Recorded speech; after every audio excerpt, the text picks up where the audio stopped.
Bonsoir à toutes et à tous. Grâce à Midrash Juda Manito, on a le plaisir d'écouter les enseignements du Rav Ethan Fison et on continue sur la Tefila, les points fondamentaux de la Tefila. Bechavot. Yofi, Erev Tov Lekoulam, Erev Tov, et on revient donc dans notre étude de la Tfila, et plus particulièrement sur Kriyat Shema.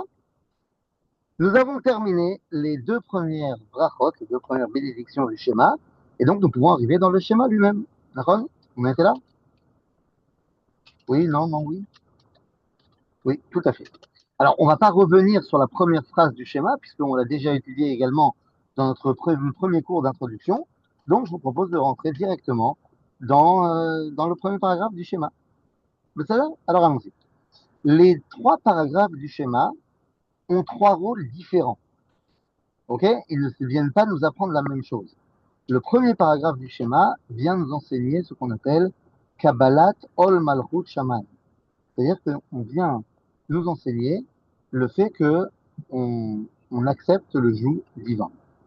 Ok? Ça, c'est la première partie du schéma, Kabbalat Ol Malchut Shaman. La deuxième partie du schéma, ça va être Kabbalat Ol Mitzvot, c'est le fait d'accepter pas seulement le jus divin, c'est-à-dire qu'il y a un Dieu, mais on accepte également ses mitzvot.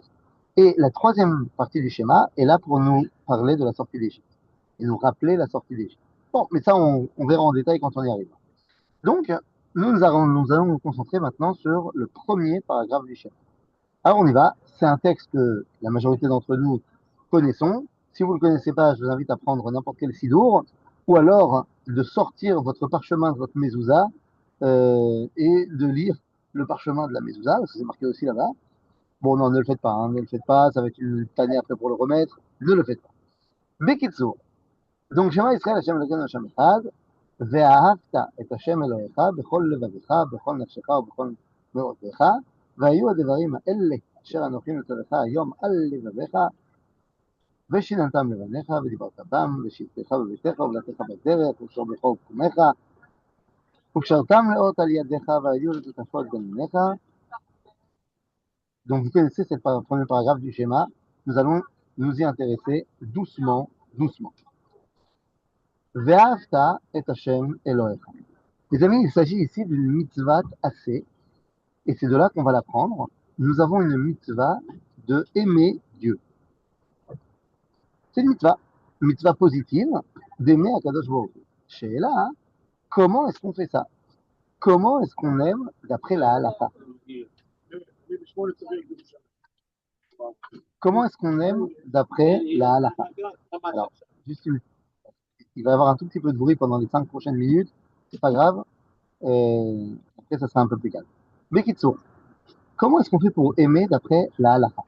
Alors, vous savez bien que aujourd'hui, quand on parle d'amour, au XXIe siècle, en 2026, on parle de romantisme, on parle d'acheter des fleurs, on parle. Mais d'après la Torah, nous dit le Rambam, dans les lois sur la Teshuvah, Eino ohev et akadosh baruchu, ela beda'at sheidaeu.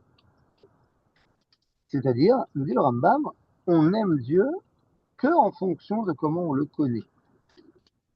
Et donc, continue le Rambam en disant, im me'at me'at, ve'im arbe arbe. C'est-à-dire, si tu connais Dieu un peu, bah, tu l'aimes un peu. Si tu le connais beaucoup, bah, tu l'aimes beaucoup. Ok? En fait, c'est pas très compliqué. Vous savez, quand les jeunes mariés se rencontrent et tout, ils ont tendance à penser que le jour de leur mariage, c'est le plus beau jour de leur vie. En fait, il faut leur souhaiter que ça ne soit pas le plus beau jour de leur vie. Parce que quoi? Ça veut dire qu'après, tu continues plus à monter, tu es que dans la descente après. De la même façon, quelqu'un qui tombe amoureux de sa femme et qui va se marier avec elle, est-ce qu'on peut dire qu'il est véritablement amoureux? Il ne la connaît que depuis quelques mois. Lorsqu'il aura passé 20 ans avec elle, là, il la connaîtra beaucoup mieux. Et donc, bah, si le couple tient toujours, on pourra dire que vraiment, il l'aime pour de vrai. Parce que plus tu connais, plus tu aimes. Le concept est très simple, en fait. Et à tel point, ce concept est simple qu'il y avait un des grands élèves du Harizal qui s'appelait Rabbi Eliyahu Dividas. Rabbi Eliyahu Dividas, qui est enterré dans le vieux cimetière juif de Hebron. D'ailleurs, je ne sais pas si vous avez vu, je fais une petite digression, mais je ne sais pas si vous avez vu ce qui s'est passé aujourd'hui par rapport à Hebron. Alors, j'attends de voir que ça se vérifie, mais j'ai entendu de plusieurs sources distinctes, de plusieurs médias qui ont publié, comme quoi le ministre de l'économie, Bezalel Smotrich, aurait, je mets au conditionnel parce que je suis pas sûr, mais aurait annulé les accords de Hebron. Ça me paraît un petit peu bizarre parce que je suis pas certain que ce soit dans ses prérogatives de Aussi, je l'ai l'annuler. reçu. Je pense que Moi aussi, oui, mais ça me paraît bizarre un petit peu parce qu'à mon avis, c'est le gouvernement qui peut faire ça. Pas non, que mais, le mais ministre. c'est depuis longtemps que ça dure, cette Non, procédure. c'est pas les accords qui ont été annulés, mais on a donné la possibilité dans le quartier juif de De s'occuper construire, uniquement nous. C'est ça qui finalement a été fait. oui. C'est-à-dire que, bon, c'est un premier pas vers l'annulation, Bezrat Hashem, des accords de Slo, Bimera Beyamenu. Amen. Amen. Bon, en tout cas, Rabbi Eliaou Dividas, qui donc est enterré dans le vieux cimetière juif de Hebron, à côté du Chesed l'Avraham, à côté de grands personnages, eh bien, il écrit dans son livre Réchit Chokhmah une phrase absolument incroyable. Il nous dit Mi shelo ta'am ahavat isha, lo yachol le'ov et kadosh baruch. Celui qui ne connaît pas l'amour d'une femme, de sa femme, qui est pas marié, quoi, eh ben, il ne peut pas véritablement aimer Dieu. Pourquoi? Ben parce que la relation qu'on entretient avec notre conjoint, c'est censé être la relation qu'on entretient avec Dieu. Alors juste là, vous voyez qu'il y a plein de bruit parce qu'il y a plein de gens qui montent dans mon bus. Dans une minute, dans une minute, tout le monde sera assis et ça ira plus, ça ira mieux. Voilà. Bezrat Hashem. En tout cas, donc nous dit la Béhéliaou Dividas, la façon dont tu aimes ton conjoint, et ben en fait, c'est un miroir sur la façon dont tu aimes Akadosh Baruch Hu. Plus tu connais ton conjoint, plus tu l'aimes, et donc plus tu connais Dieu, plus tu dois aimer, enfin plus tu aimes Dieu. Et moins tu le connais, moins tu l'aimes. Donc quand on nous dit dans la halakha, Ve'ahavta et Hashem Elohecha, eh bien Ve'ahavta, ça doit être en fonction de notre connaissance. Et donc ça nous invite à étudier la Torah de Dieu pour essayer de le connaître de plus en plus. Comme ça, on pourra l'aimer de plus en plus. D'accord? Donc, Ve'ahavta et Hashem Elohecha. Sheila, la question qui se pose, c'est. Attendez 2 secondes, je vais leur dire de s'asseoir.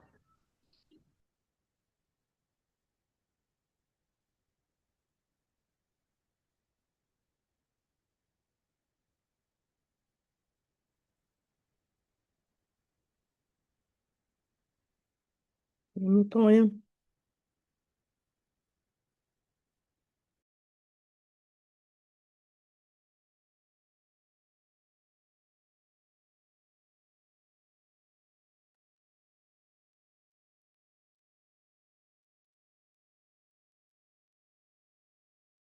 Rafizon, votre micro est fermé. Non, il est parti dire aux gens de faire moins de bruit dans le camion. D'accord. Il faut patienter 2 minutes. Merci. Ça y est, ça y est, ça y est, ça y est, ça y est. Voilà. Bon, alors, donc on a dit Ve'ahavta et Hashem Elohecha, mais le problème c'est quoi? C'est que Ve'ahavta et Hashem Elohecha, au-delà de ce qu'on vient d'expliquer, qu'il faut que ce soit Alpi Ad-Da'at, possible, tout le monde. Oui, bah voilà. 2 secondes, 2 secondes, 2 secondes. Désolé, désolé.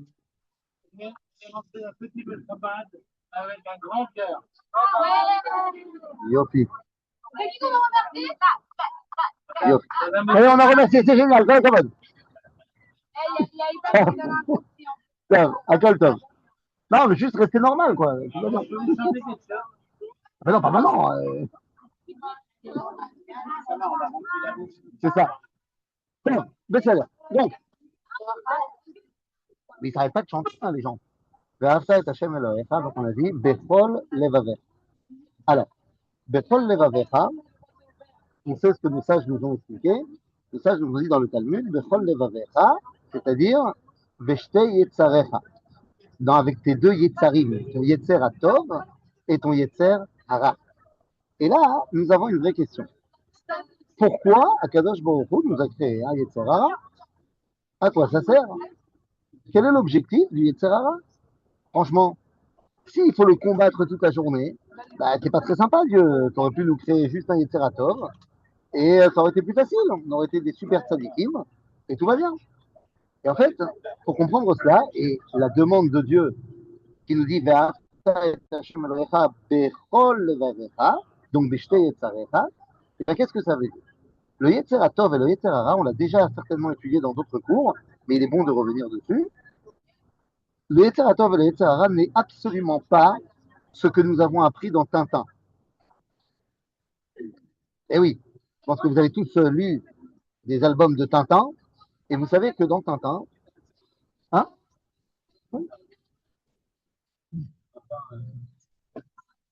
ouais, Begitsour, donc quand vous lisez un album de Tintin, vous savez que dans chaque épisode, Tintin est envoyé en mission, et dans chaque épisode, bah, il se plante.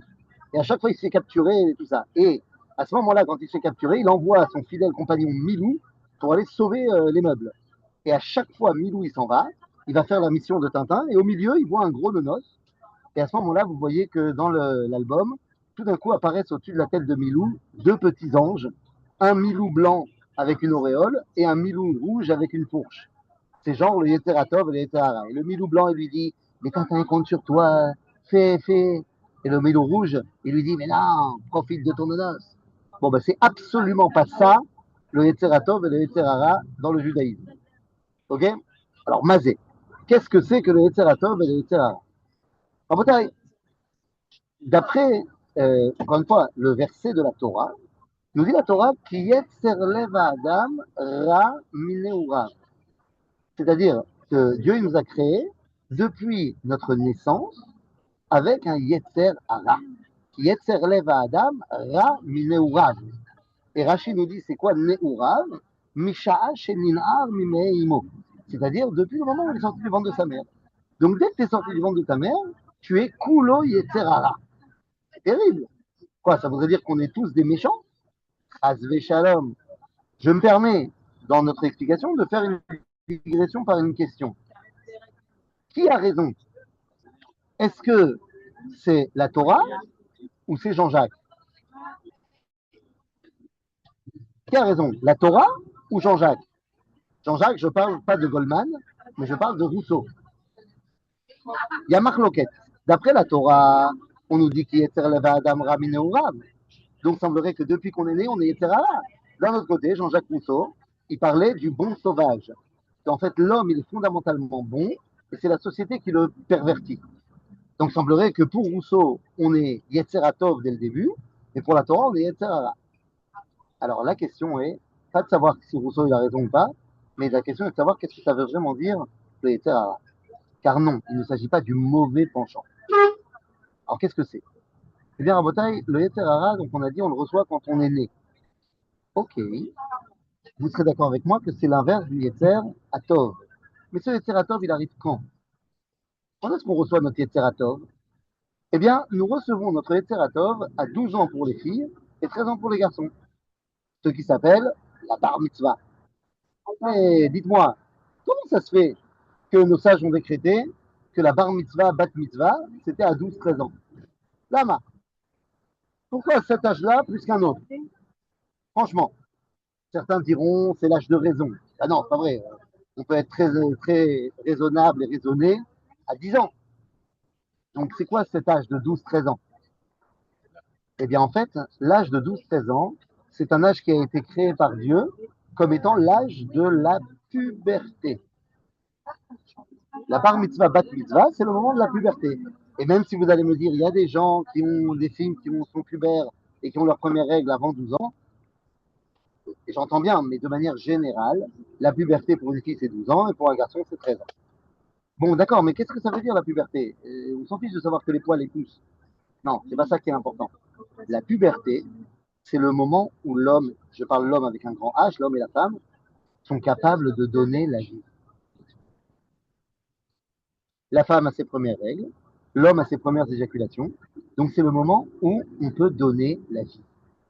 Ça s'appelle Yetzer Atov. Yetzer Atov, c'est la capacité et donc la volonté de donner, et il n'y a pas de plus grand don par excellence que de donner la vie. Et en cela, nous ressemblons à Akadosh Baruch Hu, qui lui aussi a donné la vie au monde.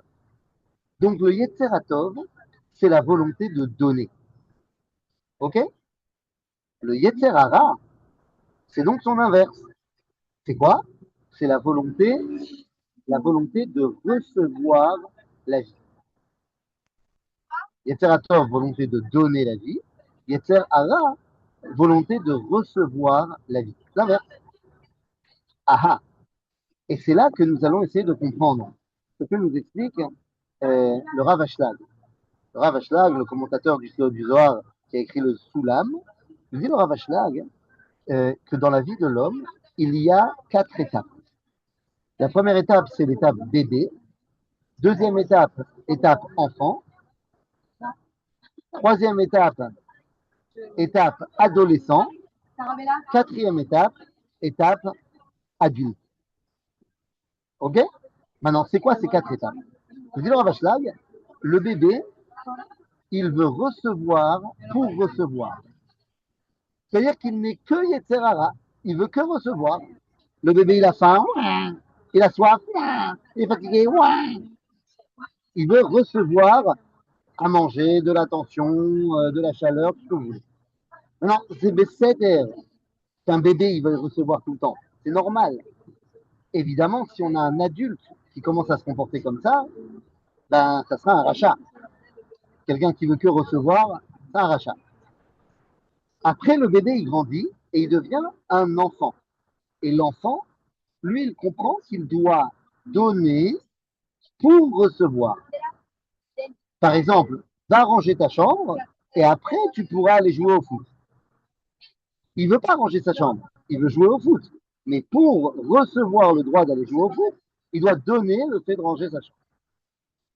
Encore une fois, ce n'est pas un idéal, mais c'est ce qu'on attend d'un enfant. Et donc, ben, en tant qu'enfant, c'est Besséder. Mais imaginons un adulte qui ferait ça, quelqu'un qui est prêt à donner un grand don à une synagogue ou à une yeshiva, je sais pas quoi, mais à la condition qu'on mette son nom en lettre d'honneur et que tout le monde se lève dans la synagogue quand il rentre. Bon, bah, c'est pas le plus idéal qui soit. C'est quelqu'un d'intéressé. Après, nous avons la troisième étape. La troisième étape, c'est l'étape de l'adolescent. L'adolescent, c'est l'âge de l'idéal, du moins l'idéalisme. Cet adolescent qui pense qu'il ne peut que donner pour donner. Il est prêt à tout donner pour ses copains, pour ce qui est important pour lui. Bon, certainement pas pour aider ses parents à ranger la maison, mais ça, c'est un autre problème. C'est-à-dire que l'adolescent, il est dans une étape intermédiaire où il pense qu'il faut donner pour donner. C'est un idéaliste. Bon, le problème, c'est que le seul qui peut donner pour donner, c'est Dieu.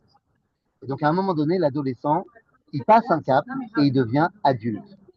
Et l'adulte, c'est l'idéal, il comprend qu'il faut recevoir pour pouvoir donner. Et si j'ai pas reçu de salaire, je peux pas donner de tzedaka. Si j'ai pas reçu la vie, je peux pas donner la vie.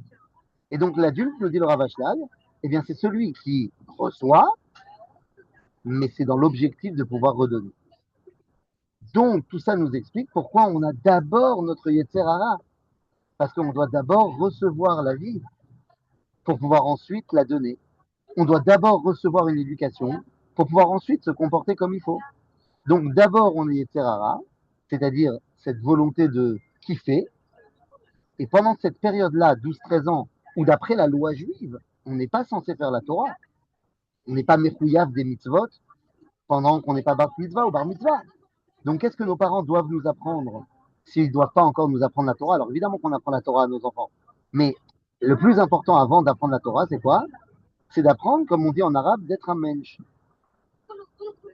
C'est-à-dire derech eretz kadma la Torah.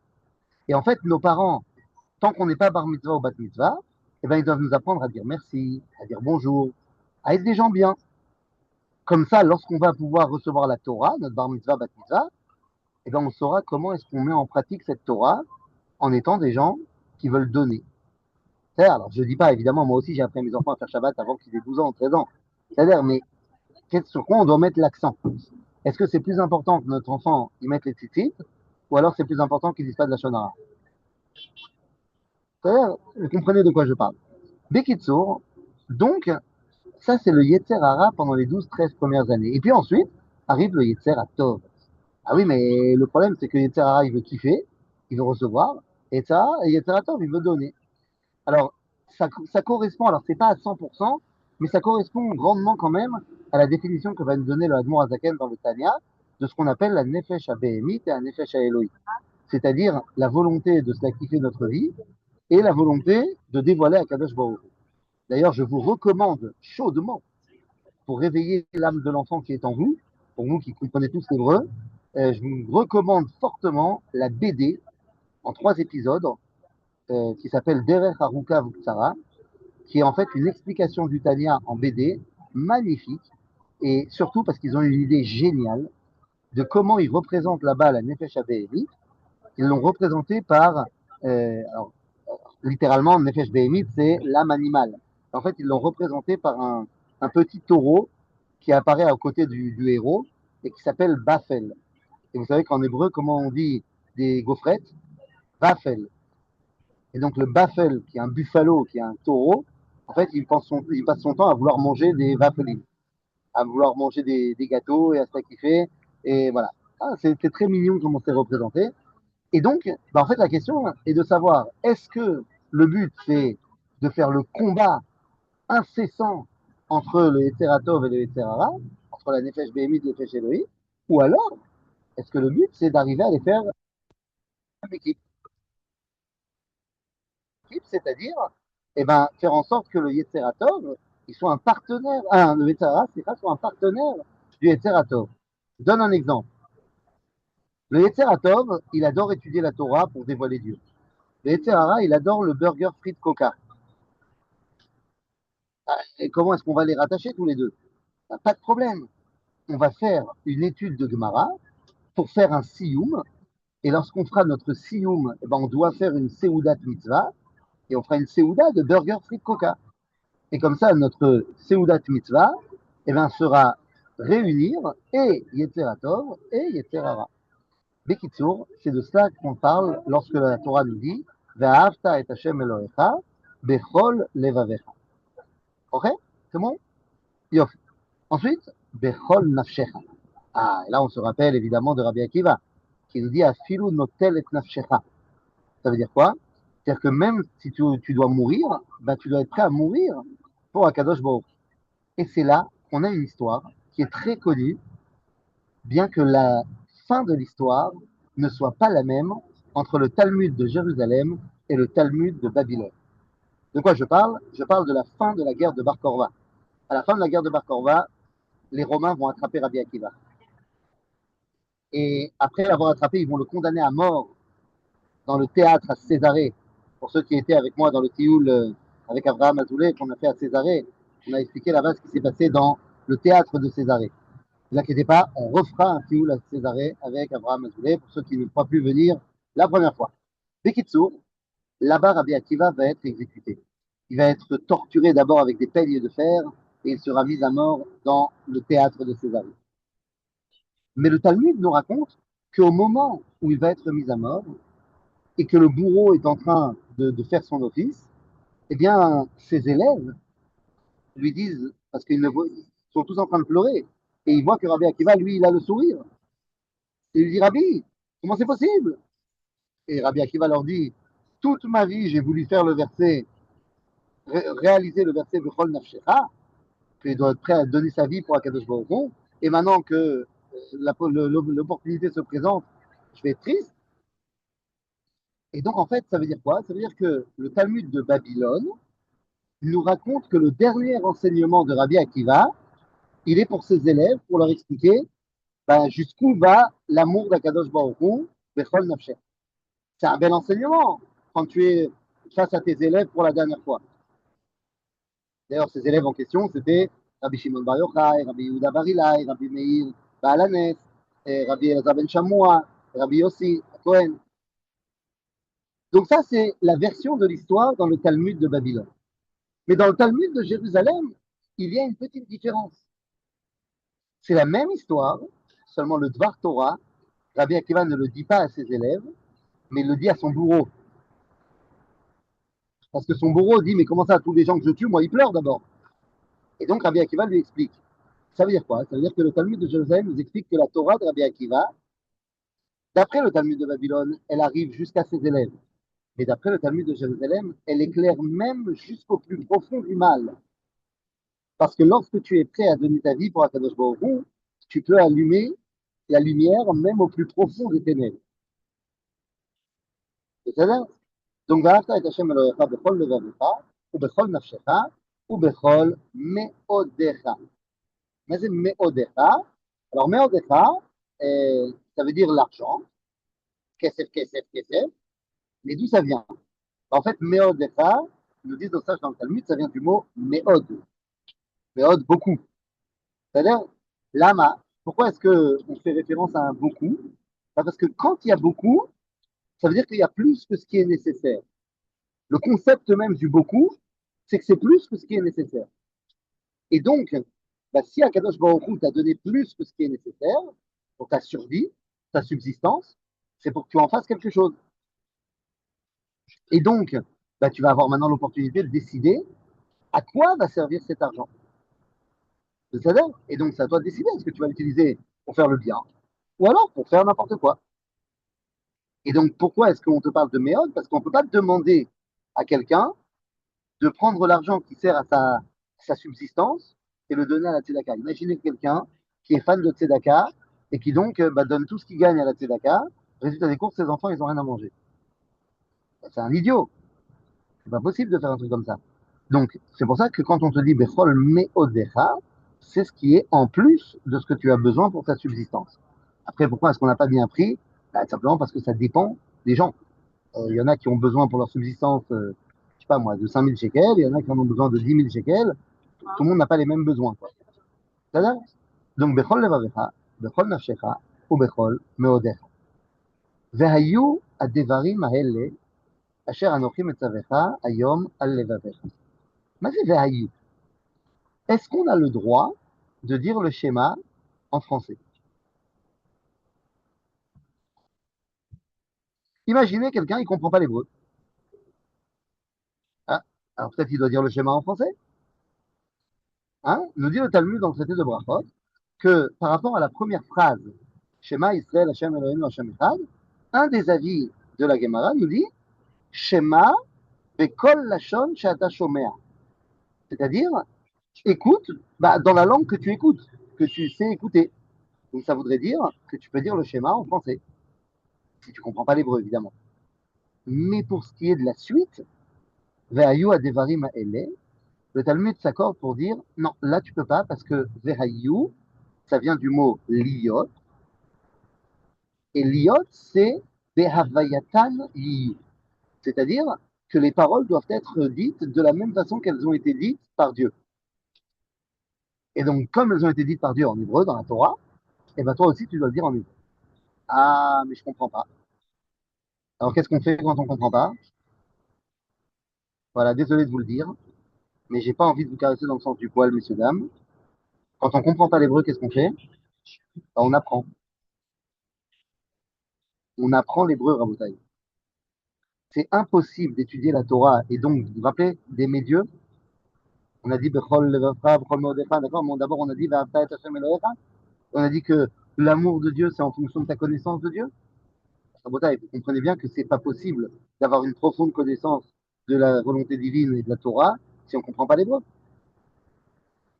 Donc, je sais que c'est difficile, je sais que quand on a fait l'aliatar, machin, nanana, mais c'est difficile, aval zemayesh. On doit dire le schéma en hébreu et on doit comprendre ce qu'on dit. Ceux qui ne comprennent pas encore, vous n'êtes pas dispensé de dire le schéma, vous dites quand même parce que votre neshama, elle comprend. Mais on ne va pas se contenter de notre neshama. Nous, on veut aussi que notre nefesh, que notre conscience, eh bien, elle comprenne. Parce que je suis désolé de vous le dire, mais quelqu'un qui fait cette fille-là et qui ne comprend pas cette fille-là, ben c'est meod, dommage. C'est-à-dire, elle m'a la saute. Et si jamais il y a parmi moi, parmi les gens dans mon bus qui m'entendent et qui sont jeunes, ils n'ont aucune excuse. Zéro excuse. C'est-à-dire, voilà, ça c'était un petit message. Mais il faut apprendre la langue que Dieu a choisie pour se dévoiler. El Malasot. Et Dieu, il aurait pu choisir de parler en français, mais il a choisi de parler en hébreu. C'est-à-dire, on a 4 langues qui sont les langues du dévoilement divin. C'est quoi ces quatre langues? Nous dit la Torah, dans la dernière paracha de la Torah, dans la paracha de Vezot Aberacha, on nous dit Hashem misinaï ba, vezarach miseir lamo, ofia me'ar paran, ve'ata mirivevot kodesh. Ok? Et nous dit le Talmud, c'est quoi ces quatre différences? On dit Hashem misinaï ba. Dieu au Sinaï, il a parlé en hébreu. Après, on nous dit vezarach miseir lamo, c'est qu'après, il s'est dévoilé à Seir. Seir, c'est l'endroit de Esav. Et donc, nos sages nous disent, bah, en fait, ça, c'est le latin. Ensuite, au Fiam et Harparan. Harparan, c'est là où il y a l'islam qui va naître. Donc, c'est en arabe, nous disent nos sages. Ve'atam Merivevot Kodesh, c'est en araméen. Donc, il y a quatre langues où il y a eu un dévoilement divin. En hébreu, en latin, en arabe et en araméen. Mais qu'est-ce que ça veut dire? Dieu, il n'a pas parlé en latin, il n'a pas parlé en arabe, il n'a pas parlé en araméen. Et là, le dévoilement divin au Mont Sinaï, à un moment donné, est sorti du judaïsme et a créé une branche qui s'appelle le christianisme, et qui donc a utilisé le latin pour se répandre. Il y a une autre branche qui s'est divisée, qui est devenue l'islam, qui a utilisé l'arabe. Et il y a une autre branche qu'on connaît aujourd'hui, qui s'appelle la culture occidentale, et son origine, c'est l'araméen. Alors quoi, le christianisme, l'islam et l'Occident, eh ben on y part dans le dévoilement divin. Pourtant, le christianisme, c'est de l'idolâtrie. D'accord. Cette question a été posée par Rabbi Ovadia Aguer. Rabbi Ovadia Aguer a envoyé une lettre au Rambam, s'est converti, alors c'était rare d'avoir quelqu'un qui se convertit de l'islam au judaïsme, qui s'appelait Abdallah avant, et Rabbi Ovadia Aguer demande au Rambam, est-ce qu'on a le droit de dénigrer Muhammad et Jésus et de dénigrer l'islam et le christianisme? Et le Rambam lui répond dans la lettre envoyée à Rabbi Ovadia Aguer, il lui dit qu'on n'a pas le droit de les dénigrer pour une raison très simple. Parce qu'ils ont permis à faire avancer le monde vers le monothéisme et vers le Mashiach. Bien que dans le christianisme et l'islam, il y a plein de problèmes, il n'empêche que le christianisme et l'islam, c'est quand même vachement plus proche du monothéisme que les idolâtries qu'il y avait avant. Et donc, ils ont une part dans le dévoilement de ce qui sera le Mashiach. Et pour ce qui est de la culture occidentale, eh bien, elle a permis de faire en sorte que le monde entier puisse être connecté. Et qu'aujourd'hui, tu fais un cours de Torah, bah, il peut être entendu dans le monde entier. C'est-à-dire, en tout cas, tout ça pour dire que le schéma, c'est pour nous. Et donc, pour nous, bah, Dieu il nous a parlé en hébreu. Donc, Vayu adevarim ha'ele al levavechem, al nafshechem. Mais à la lèvre. Ça veut dire quoi? Qu'il faut mettre les paroles de la Torah sur notre cœur. Est-ce que ça veut dire qu'il faut se coller un parchemin sur la poitrine? Non. Et là, nous dit Rabbi Menachem Mendel de Kotsk, le rabbi de Kotsk, il dit Mazé Vayu adevarim à la lèvre, tassim à la lèvre, jusqu'à ce que le cœur s'ouvre. Comme ça, les paroles, elles tomberont dans le cœur. Car pour l'instant, ton cœur, il est fermé, mais mets les paroles proches de ton cœur, comme ça, dès qu'il s'ouvrira, elles peuvent tomber dedans. En d'autres termes, c'est-à-dire que tu dois les avoir constamment dans tes pensées, dans tes actions. Donc, velimadetem otam. Allez, une seconde, je vois que ma connexion, une seconde, je me passe sur une autre connexion. Comme ça sera plus facile. Hop là, une seconde et demie et je suis à vous. Hop,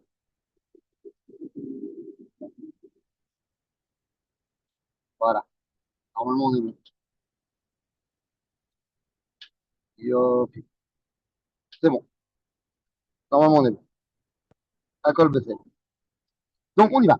והיו הדברים האלה אשר אנוכי מצווה, סליחה, j'ai dit n'importe quoi.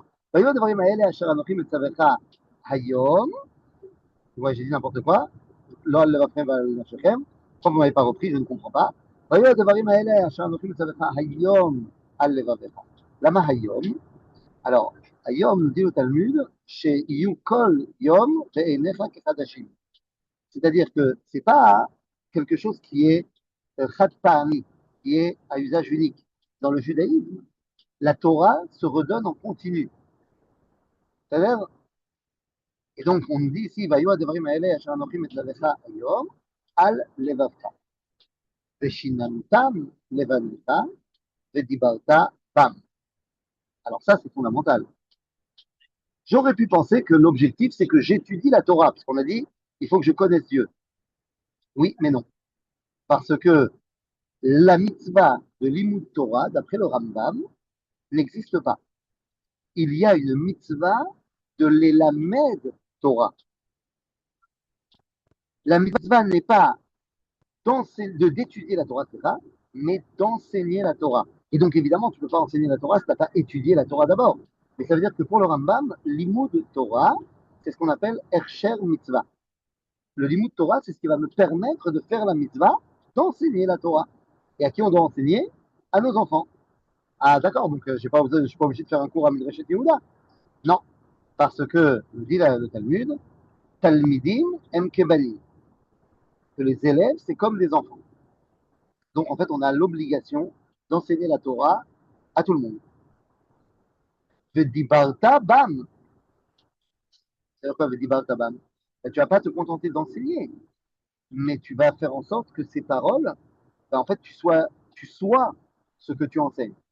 Il y avait une grande différence, il y a toujours une grande différence entre la philosophie aristotélicienne et le judaïsme, c'est qu'il y a une phrase connue de Aristote qui dit qu'il ne faut pas être un triangle pour enseigner la géométrie. C'est pas le cas dans le judaïsme. Tu peux pas enseigner la Torah si toi, tu te comportes pas selon la Torah. Bah, tu peux, évidemment, chacun fait ce qu'il veut. Mais le judaïsme, il n'accepte pas quelque chose comme ça. Parce que c'est une hypocrisie fondamentale. Tu vas enseigner le Shabbat, mais toi, tu ne respectes pas le Shabbat. Tu vas enseigner la pudeur, mais toi, tu te balades sur Internet à regarder n'importe quoi toute la journée. Tu vas enseigner, je sais pas moi, l'interdiction de dire du Lachon Hara, mais tu as un compte Twitter. Donc, c'est pas possible. Tu vas passer ton temps à faire du Lachon Hara. Bekitsour, donc tu ne peux pas enseigner et dire autre chose, et faire autre chose. On ne peut pas être Chad Bapé, Chad Balev. Donc, Veshinantam Levanecha Vedibartabam, Veshiftecha Bebeitecha, Uvlechtecha Bader. Le Rav Tzvi Yehuda Kook disait qu'il y a deux Torot qui sont la même Torah, mais qui sont dans deux matzavim, dans deux situations différentes. Il y a le livre de Vayikra, qui est Torah Tabbaït, et il y a le livre de Bamidbar, qui est Torah Tader. Donc, la Torah, des fois, elle est statique. Elle est la Torah du Beth Midrash, la Torah de la synagogue. Et c'est une Torah qui est facile à étudier, parce que bah, ça ne bouge pas.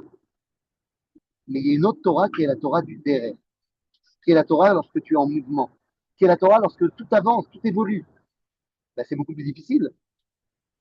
Quel est le plus grand moment d'évolution? C'est lorsqu'on passe de Galout à Géoula. Et c'est pour ça que nous dit le prophète Daniel, Daniel, Ishayahu, nous dit Velayotse velaba en shalom, mipne tsar. Et la Gemara nous dit Mazé la yotse velaba en shalom mipne tsar, nous dit le Talmud à Yerushalmi, ayotse mi Talmud le Talmud, mi Talmud Bavel le Talmud Yerushalmi. C'est-à-dire ayotse mi Galout le Géoula, o mi Géoula le Galout.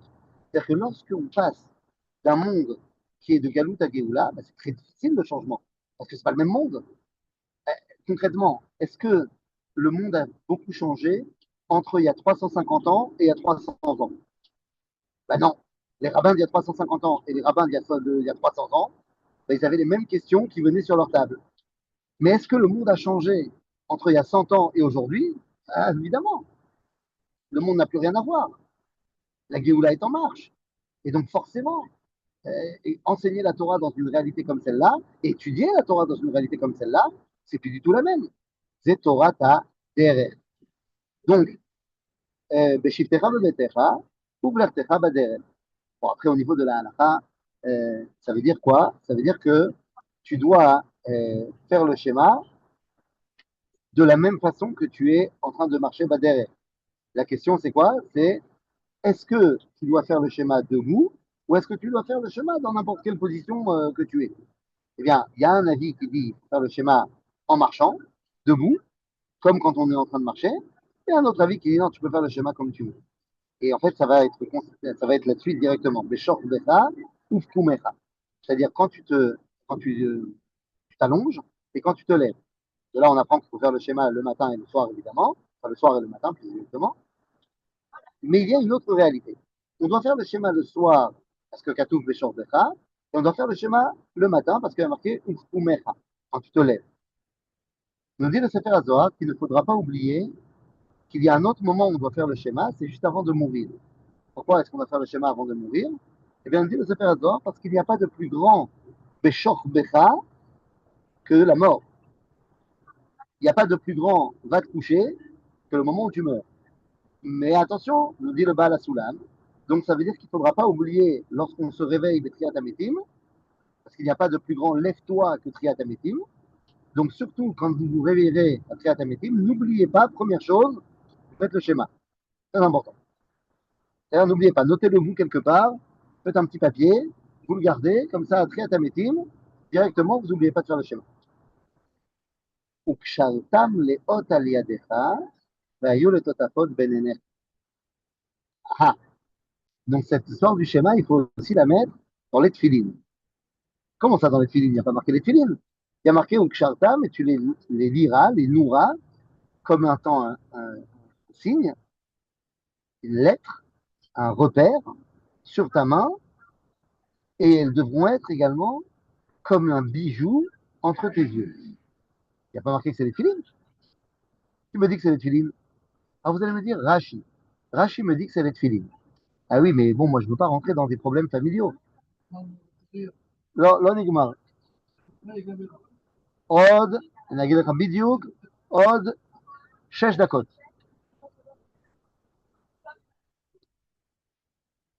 בקיצור, donc, Rashi, il a dit que c'était les tefilines. כן, אבל le Rashbam, son petit-fils, Rabbi Shmuel ben Meir, lui, il a dit, c'est pas les tefilines. Parce que pour le Rashbam, la mitzvah des tefilines n'est pas marquée dans la Torah. Alors comment ça n'est pas marqué dans la Torah? Je vous rassure, le Rashbam, il mettait les tefilines. D'ailleurs, je ne sais pas qui est-ce qu'il mettait comme tefilines. Est-ce qu'il mettait les tefilines de son grand-père ou est-ce qu'il mettait les tefilines de son frère? Parce que son frère, c'est Rabbeinu Tam. Donc je ne sais pas s'il mettait les tefilines de papy ou les tefilines de frérot. Bechlal, on raconte, c'est une légende, c'est marqué nulle part, mais on raconte que les filles de Rachi, elles mettaient les tefilines. Moi, je pose la question, est-ce que la fille de Rachi, la mère de Rabbeinu Tam, elle mettait les tefilines comme papa ou comme son fils? Non, je ne rentre pas dans les problèmes familiaux. En tout cas, hein, nous dit le Rashbam, bien sûr que je fais les tefilines. La mitzvah, elle est des Horaïta, mais elle n'est pas marquée dans la Torah. On l'a reçue de Moshe, du Har Sinaï. Lui, il pense que, qu'est-ce que ça veut dire le verset? Qu'il faut que les paroles de la Torah, elles soient sur nos bras et entre nos yeux. Il dit, il faut que nos actions reflètent la Torah. C'est ça que ça veut dire sur notre bras. Et il faut que de la même façon qu'une femme, elle pense tout le temps à ses bijoux, eh ben nous, on doit penser tout le temps à la Torah. Bon, ça, c'est la vie du Rashbam. Pour Rashi, le verset nous parle des tefilines. Alors, il y a plein d'autres réalités de tefilines. Pourquoi est-ce qu'on doit mettre des tefilines?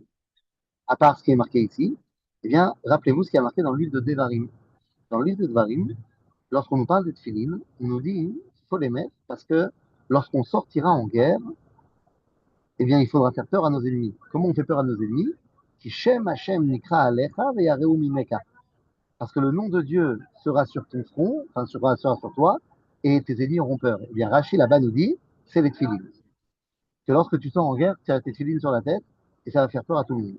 Alors, bon, aujourd'hui, on ne met plus les tefilines parce que ça ne rentre pas dans le casque, mais aujourd'hui, on peut mettre un petit écusson Mashiach, un petit écusson Hashem ou Amelech, bien que ce ne soit pas homologué par Tsahal, d'après les dires des Mechablim qui ont été capturés, c'est ça qui leur faisait le plus peur. Quand ils voyaient les soldats de Tsahal arriver avec des autocollants ou des scratchs comme ça où il y a marqué Dieu le patron, bah, ils avaient très très peur de cela. Bekitsour, Uftaftam al mezuzot betecha uvisharecha. Et c'est là qu'on va mettre la mezouza, c'est-à-dire que ces paroles-là seront également à l'entrée de nos maisons. Et je termine par ça en disant hein, que la halakha nous dit qu'on doit mettre la mezouza uniquement dans nos maisons, c'est-à-dire dans nos portes à nous. C'est-à-dire, Uftaftam al mezuzot betecha uvisharecha, dans tes maisons et dans tes portes. La halakha nous dit qu'à partir de quand ça s'appelle tes maisons et tes portes, eh bien c'est là où tu manges et tu dors. Et donc ça veut dire quoi? Ça veut dire que s'il y a un endroit où tu dors pas et tu manges pas, bah, tu n'es pas obligé de mettre une mezouza. Et c'est pour ça que dans la synagogue du Harizal à Tzfat, eh bien, il n'y a pas de mezouza. Il n'y avait pas à l'époque, il n'y en a toujours pas. Parce que le Hari il disait que la synagogue devait être la maison d'Akadosh Baruch Hu. Et donc, pour être sûr que tu n'en fais pas ta maison, on ne met pas de mezouza, comme ça, tu n'as pas le droit de manger ni de boire. Et ça veut dire que le rabbin de la synagogue, il ne doit pas faire des discours ennuyeux, parce que les gens ont pas le droit de s'endormir dans la synagogue. Bon, ça, c'est un autre problème, c'est le problème du rabbin. Eh bien, tout ça, les amis, c'est ce qu'on appelle Kabbalat Ol Malchut Shamaim. C'est le premier paragraphe du schéma qui nous permet de accepter la royauté divine sur nous.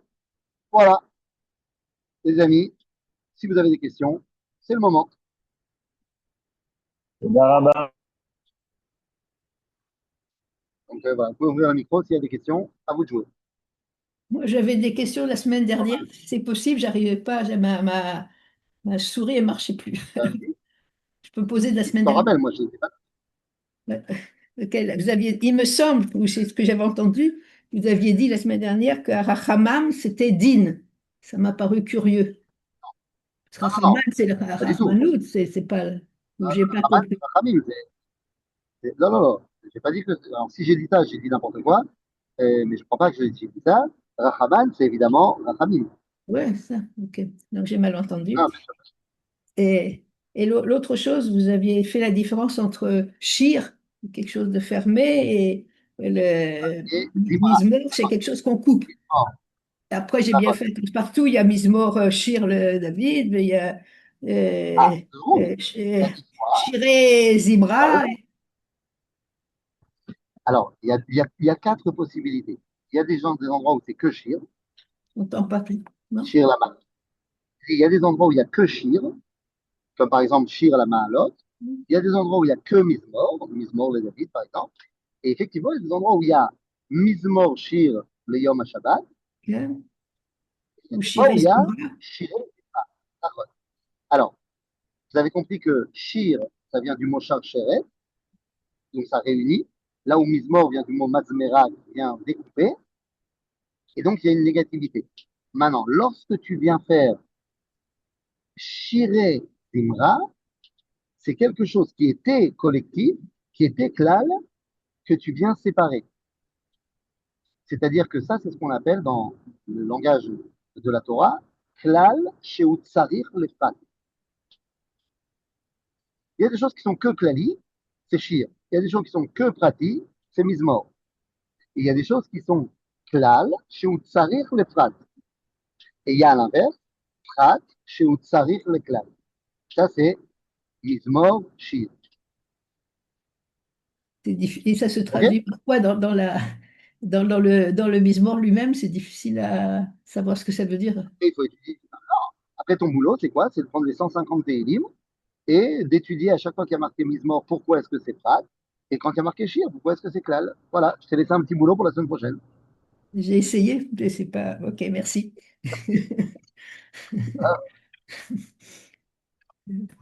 Autre question? Essayer de nouveau, je sais pas. Théo? Top. Eh bien, les amis, si pas d'autres questions, j'ai plus qu'à vous souhaiter une bonne soirée. Ah, voilà, merci Et beaucoup. voilà, ça t'accompagne ça? Merci, Chodesh Tov. Je t'envoie. Tovot.